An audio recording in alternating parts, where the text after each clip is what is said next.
reka mbasuze kandi mbahe ikaze mbifurize kugubwa neza kuri munsi wa none tariki 5 Gicurasi umwaka w'ibihumbi 2026 tugarutse muri studio aho tugiye kurebera hamwe amakuru agezweho ku bikomeje kugenda bitangazwa hano mu karere ka Afurika y'ibiyaga bigari. By'umwihariko turaza kwibanda mu burasirazuba bwa Repubulika Iharanira Demokarasi ya Kongo, ari kuvugwa amakuru akomeye cyane kandi amakuru adasanzwe. Ni imirwano rero yakomeje kugenda yumvikana mu bice bitandukanye bya muri Repubulika Demokarasi ya Kongo hagati y'abarwanyi umutwe twaje intwaro wa 23 bashinjwa gushyigikirwa n'igisirikare cy'u Rwanda ndetse no muri ibi bitero. Mu by'ukuri uruhande rwa leta ya Kongo rukaba rwavuze yuko nanone ubwo bufasha bukomeje kugaragara ku mirongo y'imbere ku rugamba. Turaza kubikomozaho turebe ibice byakomeje kugenda bivugwamo imirwano, ariko by'umwihariko muri Warikare haturutse inkuru itari nziza. Turaza kubigaruka muri iki gitondo na yaye makuru ari kuvugwa hano Warikare adashimishije habe na busa. Uraza kuyumva rero wa muntu we. Ntabwo naza gusohoka no muri studio ntababwiye rero ibya Joseph Kabila ndetse n'abakongomani muri rusange bakomeje kugenda bavuga byinshi ku bijyanye n'uyu mugabo, ndetse n'umugabo kuri ubu ngubu navuga ko mu by'ukuri ibyo yavuze bitaza gufatwa nk'ukuri, kubera ko uyu Joseph Kabila yavuze ko ari kuvugira abanyekongo cyangwa se ari gutakambira abanyekongo, ibyo akora byose ari kubikora ku bw'abanyekongo, ariko kuri ubu baje kumwigarika. Navuga ko baba bamwihindutse rero kubera yuko ku munsi w'ejo bari bateraniye mu mihanda ya Kinshasa, uruvunganzoka rw'abantu ndetse bambaye rwose n'imyenda isa, bavuga ati ahubwo uyu mugabo natabwe muri yombi. Ibya Kabila byo biraba ibyuya ntibiba amaraso. Reka mu kanya rwose nze twirebere byinshi ku bijyanye n'uyu mugabo, ariko nk'ibisanzwe aya makuru tugiye kuyahera ku bijyanye n'imirwano, cyangwa se turahera ku kijyanye n'imirwano uko byifashe mu duce tugiye dutandukanye, uko urugamba rwakomeje kugenda rushaho kujya mbere. Ibyo byose nibyo ngiye kuba nagaruka muri amasaha ya none, hanyuma nibwirira abantu mudukurikirana cyangwa se abantu badukurikira kwibuka gukanda subscribe cyangwa se sabone hano kuri Region Info, abakurikirana ibigo n'amakuru tugenda tubagezaho, kubera ku munsi kundi tuba tubafitiye byinshi tuba tugomba kuba twabagezaho. Ari byinshi tuba twabateguriye mwa mugomba kuba mwakumva, bityo rero wahisemo gukanda subscribe urushaho kugenda ubyumva 5 kuri 5 hamwe nanjye Bosco Chris Mikoro. Ni imirwano ikomeye yakomeje kugenda yumvikana, tugiye kuba twanyuranyuramo turebe ibyagiye biranga iyi mirwano, dore ko amakuru aturuka kuri front line cyangwa se ku mirongo y'imbere ku rugamba kuri rezo sosiyo avuga yuko benshi mu barwanyi umutwe twaje muri 23 bongeye guhemukirwa ku buryo budasanzwe n'ibitero byo mu kirere. Ubwo ndavuga ibitero bya drone by'igisirikare cya leta ya Repubulika Demokarasi ya Kongo, dore ko imyanya imwe igiye itandukanye mu bitero byakomeje kugenda byumvikanamo mw'abantu mwe humvikanyemo ibitero by'indege. Nakubwiye ko igisirikare cya leta ya Kongo cyahisemo gukora ibitero bya nijoro, kandi nanone bahisemo gukora ibitero za drones. Tugiye kuba twabigarukaho ku rugamba rero turebe uko byifashe cyangwa se uko bihagaze. Nibyo rwose ni mu burasirazuba bwa Repubulika Demokarasi ya Kongo. Imirwano irakomeye hagati ya FARDC n'umutwe wa 23, aho ibitero bya za drone ziri kwifashishwa mu gusenya ibirindiro by'inyeshyamba z'umutwe wa 23. Bityo rero hagati aho ngaho imirwano ikaze ikomeje kumvikana Biriba ndetse na Kabare, nk'uko aya makuru ari kutugeraho arimo kurushaho kugenda abitangaza. Rero iyi mirwano ikaze kandi ikomeye ikomeje kwaduka hagati ya FARDC n'umutwe wa 23, ikomeje kugaragaramo n'izindi mpande zirimo kugeza kuri ngubu kurani rwa FARDC haravugwamo ingabo z'u Burundi, haravugwamo Angola, haravugwamo Tanzania, ndetse kugeza kuri haravugwamo abacanshuro, tutibagiwe kandi na Wazalendo. Ni mu gihe kandi ku ruhande rwa RDF havugwa kugeza kuri ubu ngubu iyo bavuze ngo inyeshyamba z'umutwe wa 23, mu by'ukuri abanyekongo benshi barimo kuvuga bati ni ingabo z'u Rwanda, ari nayo mpamvu amakuru aba yaje gutyo tukayakubwira gutyo. Gusa ku ruhande rwa 23 nyine haravugwa Red Tabara, haravugwa Twirwaneho, ho haravugwa Gumino ndetse ngo n'ingabo z'u Rwanda inyuma hamwe n'ibihugu bigiye bitandukanye byabishinjwa gufasha uyu mutwe. Gusa ku isonga haravuga u Rwanda. Reka twinjire mu makuru.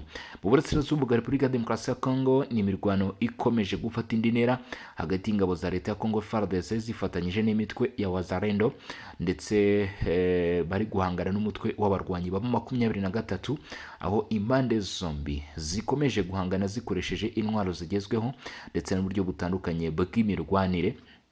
Ubu ngubu icyitwa artillery ndetse na drones nibyo bikomeje kwifashishwa. Intwaro zirasa kure ndetse n'ibitero by'indege zitagira abapilote mu rwego rwo kwirinda gutakaza umubare w'abarwanyi benshi, ndetse kandi harimo nko gusenya ibirindiro biri gushyirwa ku mwanya w'imbere cyane, ndetse n'ibijyanye n'ububiko bw'intwaro. Kuri ubu ngubu nizo target zari mu rugamba. Amakuru aturuka mu bice bigiye bitandukanye byabereyemo imirwano aravuga ko by'umwihariko mu gace ka Rumbishi mu by'ukuri hari systeme zidasanzwe zihanura indege zashyizweho n'abarwanyi ba AFC 23 anti-airlines. Amakuru aturuka muri ako gace avuga ko Rumbishi nyuma yo kwibasirwa ku buryo budasanzwe mu ijoro ryo ku cyumweru rishyira ku wa mbere, kuri ubu ngubu rero ku munsi w'ejo ubwo byari ku wa mbere tariki 4 abarwanyi ba AFC 23 biriwe bahashyira izi za anti-aliens cyangwa se ibirinda mu by'ukuri izi drone ko zakwataka imyanya yabo, bagamije gukumira ibitero by'indege zitagira abapilote drones za FARDC. Icyakora drone ya mbere ya FARDC yagerageje gusuzuma ako gace iraswaho n'izo systeme ariko ibasha kwivanaho idahanuwe n'aba barwanyi b'umutwe twaje muri 23 barimo gushyira systeme zikomeye cyane hano z'ubwirinzi. Gusa igisirikare cya leta ya Kongo nacyo cyagerageje gusuzuma iyo systeme ngo barebe iri ku rugero rungana iki, ifite ubushobozi bungana gute. Amakuru aturuka muri ako gace aravuga ko muri Rumbishi mu by'ukuri nyuma yo gushyirwaho izi anti-aliens mu by'ukuri hakomeje kumvikana ukuba habaho kubarana gukomeye cyane. Nyuma yaho indi drone ya FARDC yaje gusubirayo maze ngo imaze kubona neza aho izo ntwaro ziherereye, maze bivuga ko ngo iyi drone yaje kuzisenya burundu hamwe n'ibirindiro byari bizirinze. Iki gikorwa rero cyafashije FARDC kugabanya imbaraga z'ubwirinzi bw'umutwe wa M23 muri aka gace ka Rumbishi. Nk'uko amakuru aturuka muri ibyo bice abivuga, FARDC rero yifashishije drones yabashije gusenya mu by'ukuri imbaraga z'ubwirinzi za 23 zari zashyizwe muri aka gace.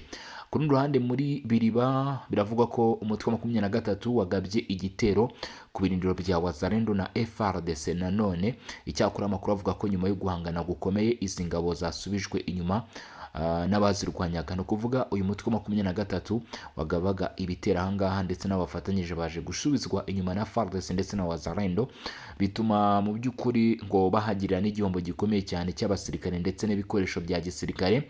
Abasigaye bahungiye mu bice bitandukanye batatanye rwose.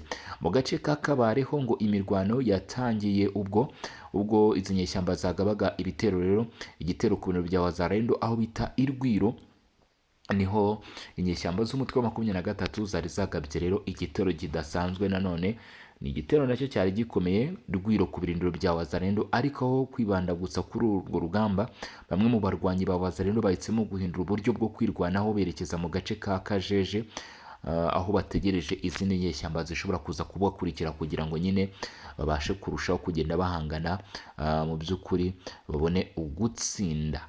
Ibi rero byatunguranye ku barwanyi ba 23 bituma mu by'ukuri bamwe bagwa mu mitego y'aba barwanyi, kubera ko mu kugera Kajeje bahise batangira gutega imitego. Mu mirwano yakurikiyeho izi nyeshyamba zahaburiye abasirikare benshi ndetse zitakaza n'intwaro zitandukanye nk'uko amakuru aturuka kuri frontline abivuga. Urumva rero ni systeme nziza cyane yakoreshejwe. Ni ukuvuga ngo bagiye aho bita Kajeje, ibice bari bizeye cyane ndetse bari bazi neza, hanyuma inyeshyamba z'umutwe wa 23 zigerageza kubakurikirayo. Nyuma yo kubakurikira rero murumva ko bitabagendekeye neza. Ni imirwano igaragaza ko intambara yo mu burasirazuba bwa Kongo ikomeje gufata indi ntera, aho impande zihanganye zikoresha amayeri mashya n'ikoranabuhanga mu kugerageza gutsinda. Nubwo bimeze bityo, abaturage bakomeje kuba mu kaga, benshi bakaba bakomeje guhunga ingo zabo kubera umutekano muke. Tukiri ku bijyanye n'imirwano cyangwa se n'urugamba rwakomeje kugenda ruvugwa muri ibi bice bya hano mu burasirazuba bwa Repubulika Iharanira Demokarasi ya Kongo, reka unyemerere njye no kuri aya makuru mu by'ukuri nanone ajyanye n'imirwano, ariko ninjire Walikale ahangaha ho inyeshyamba z'umutwe wa 23 zabashije kubona intsinzi. Walikale hari ubwiyongere bw'abimuwe bageze aho bita Walo Rwanda nyuma y'ifatwa ry'aho bita Tushunguti. Ibi rero bikaba byakozwe n'inyeshyamba za 23 zagabye ibitero muri ako gace. Nagiye mbabwira kenshi ko ibikorwa bya 23 muri utu duce two mu burasirazuba bwa Kongo, aho bavuga ko batagaba ibitero, ariko nk'ubu ngubu utu duce tuba twigaruriwe n'aba barwanye, hari n'igihe bari n'imitego ikomeye cyane FARDC iba yabateze cyangwa se leta ya Kongo kugira ngo bigaragare nyine ko nabo bari kugaba ibitero. N'umutekano rero ngo uracyari mubi cyane mu gace ka Walo Rwanda muri teritwari ya Walikale mu ntara Kivu y'Amajyaruguru, nyuma y'uko inyeshyamba za FC23 zifashe umujyi wa Tushunguti ubarizwa muri groupement ya Ziraro ho muri teritwari ya Karehe mu ntara Kivu y'Amajyepfo kuva ku cyumweru tariki 3 Gicurasi 2026. Imirwano ikomeye cyane yari kuba muri aka gace, ibyatumye abaturage bahita bahungira Walikale aho bita Walo Rwanda, kubera yuko aha muri groupement ya Ziraro aka gace ka Tushunguti kakomeje kwibasirwa ku buryo budasanzwe n'imirwano. Nk'uko amakuru atangwa n'abaturage baho abivuga, iri terambere ry'inyeshyamba ryateye ihunga rikomeye ry'abaturage baturutse Tushunguti ndetse no mu midugudu iyikikije, bahunga umutekano muke n'ikorwa uri gukorwa n'izo nyeshyamba. Imiryango myinshi irimo kwambuka umupaka uhuza Kivu y'Amajyepfo na Kivu y'Amajyaruguru ishaka ubuhungiro muri groupement ituranye na Walo Rwanda. Aba bimuwe bibumbiye cyane cyane mu duce twa Rurambo, aho bita Biriko ndetse n'aho bita Kirambo, aho bacumbikiwe by'agateganyo n'imiryango yagiye ibakira. Umubare nyawo w'ingo zimaze kwimurwa nturamenyekana kuko ihunga rikomeje, nk'uko aya makuru akomeza bivuga. Nk'uko abatwara mu nzego z'ibanze babivuga, benshi muri aba bimuwe ngo bageze aho nta kintu namba bafite kuko basize ibyabo byose mu byabo kugira ngo barokore ubuzima bwabo. Kubera iki kibazo, abayobozi muri Walo Rwanda bagaragaza impungenge ku bijyanye n'uko iki kibazo cy'ubutabazi gishobora kurushaho gukomera muri aka gace bitewe n'ubwiyongere bukomeje bw'abimuwe ndetse no kubura ubushobozi bwo kubitaho. Abagize sosiyete sivile n'abayobozi b'abaturage bahamagariye imiryango itanga ubutabazi kwihutira kumenya ndetse no kubarura ingo zimuwe hagamijwe gutegura ubutabazi bwihutirwa bugenewe aba baturage. Hanyuma rero tuvuye kuri ibi biri kuvugwa muri utu duce, mu by'ukuri n'andi makuru akomeye cyane ibivugwa ko aho bita ngo Bibokoboko ngo haba hakozwe amahano na FARDC. Ubu ngubu rero FARDC yamaze kuba yabihakana, gusa nyamara Goma haravugwa inkuru itari nziza y'umusore rwose ngo uherutse kwicwa. Bamwe baravuga ngo yishwe, abandi bavuga ko yitabye Imana, ariko uyu musore yari afunzwe na FC23. Tugiye kureba rero ukuri kuri ayo makuru.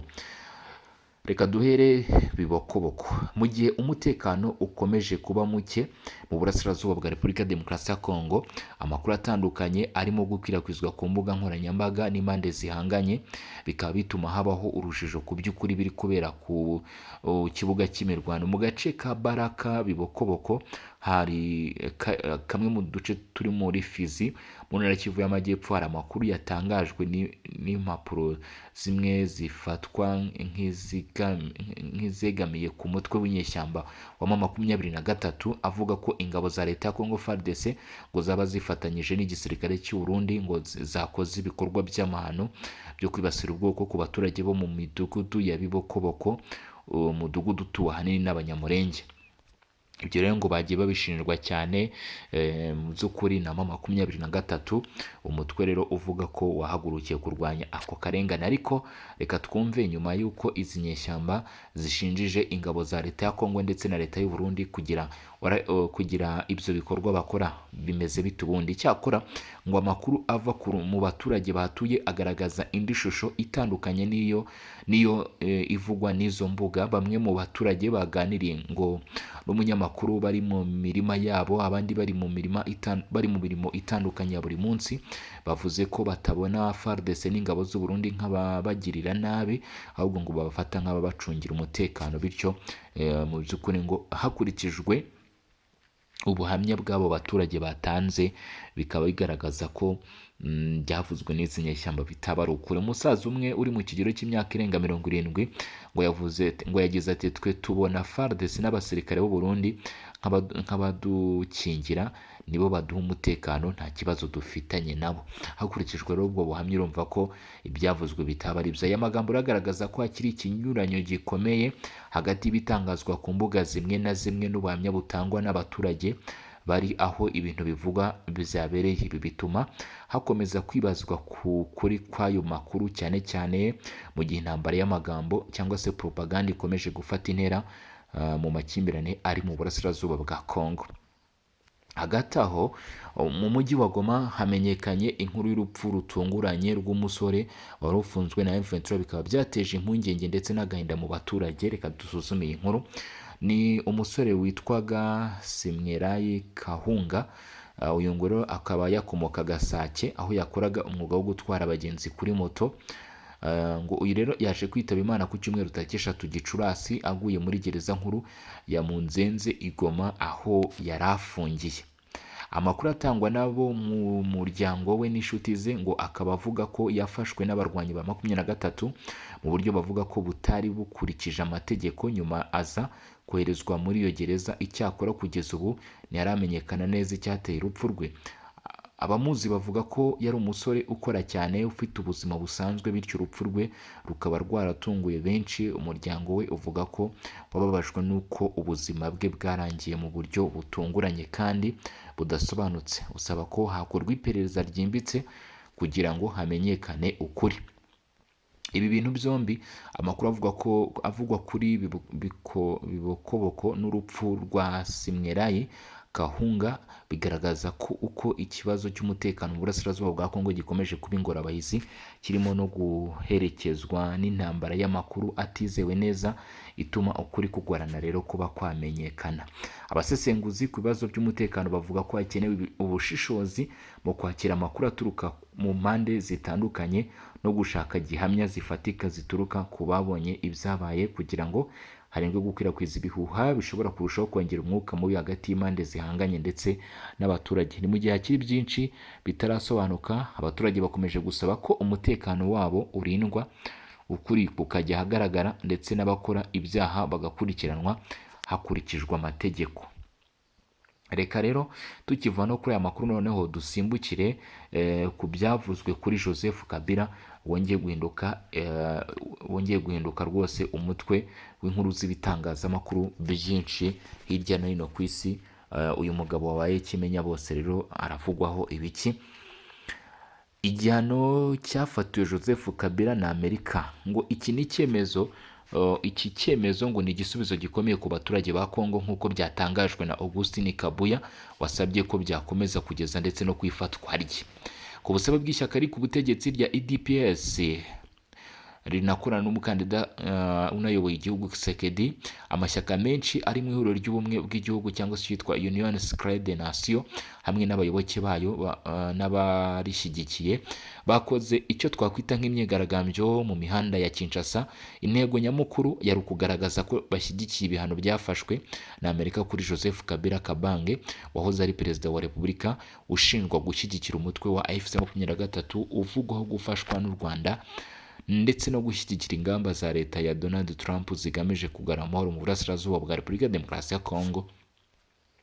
Mu ijambo yagejeje ku bigaragambyaga bateraniye ku ngoro y'inteko ishinga amategeko, Depite w'igihugu akaba n'umuyobozi w'ishyaka ari ku butegetsi Augustin Kabuya yavuze ko iyi myigaragambyo yagaragaje ko abanyekongo bashyigikiye Felix Tshisekedi mu bikorwa byo gushakira amahoro uburasirazuba bw'igihugu. Yavuze ko ibihano byafashwe na Amerika byakiriwe neza kandi ko ari igisubizo gikomeye ku baturage ba Kongo bavuga ko bahuye n'ingaruka z'ibitero by'u Rwanda binyuze ku mutwe wa AFC-M23 ufite ibice byinshi by'igihugu mu maboko yawo. Yagize ati twateguye imyigaragambyo y'uyu munsi kugira ngo twereke isi yose ko abanyekongo bose batitaye ku byerekezo bya politike bashyigikiye Felix Tshisekedi kandi bemera icyemezo cyafashwe na leta ya Amerika iyobowe na Donald Trump cyo gufatira ibihano umunyagitugu Joseph Kabila ushinjwa kuba ari nyirabayazana w'ubwicanyi bukorerwa abanyekongo mu burasirazuba bw'igihugu. Ati ndasaba gukomera amashyi perezida wa Amerika Donald Trump. Ibyemezo byafashwe n'abayobozi ba Amerika ni igisubizo gikomeye ku baturage ba Kongo kandi ibihano kuri Kabila byakiriwe n'abanyekongo muri rusange.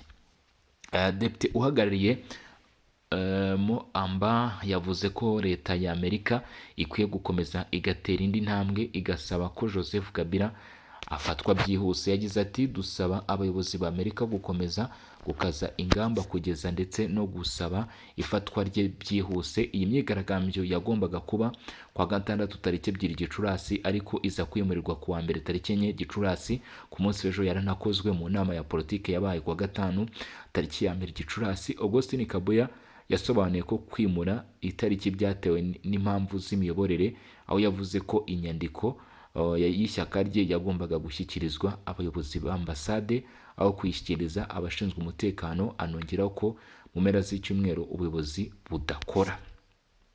Ngibyo rero mu by'ukuri ibiramutse bivugwa kuri Joseph Kabila ndetse no kugeza ku mugoroba w'ejo uko byari byifashe, ngira ngo murabyumvishe rero ntabwo bisanzwe cyangwa se ntabwo navuga ko byoroheye uyu mugabo Joseph Kabila. Navuga ko ubwo ari mu mazi abira ndetse no gutereranwa n'abanyagihugu amamiliyoni n'amamiliyoni yagiye ayobora, ibishobora kumugiraho ingaruka zikomeye cyane, harimo nko gufa yashyirirwaho n'impapuro zo kumuta muri yombi, bishobora kumugiraho ingaruka ku buzima bwe nyuma yo gutekereza ko rwose harimo gucungura aba banyekongo, ahubwo agasanga yaribeshye ku buryo budasanzwe. Gusa benshi bakavuga ko n'ubundi ibyo Joseph Kabila yavugaga bo batabyemera nk'uko babigaragaje nyine mu nyandiko ndetse n'ibyapa bigiye bitandukanye bari bafite ubwo bakoraga ibyo bikorwa byo gusaba Amerika ndetse no kwishimira. Murakoze cyane, kambashimire mbabwire ni mwakoze kudukurikirana, mugire ibihe byiza, bateguza ko tuza gusura mu masaha ari imbere turana n'andi makuru arabagezweho.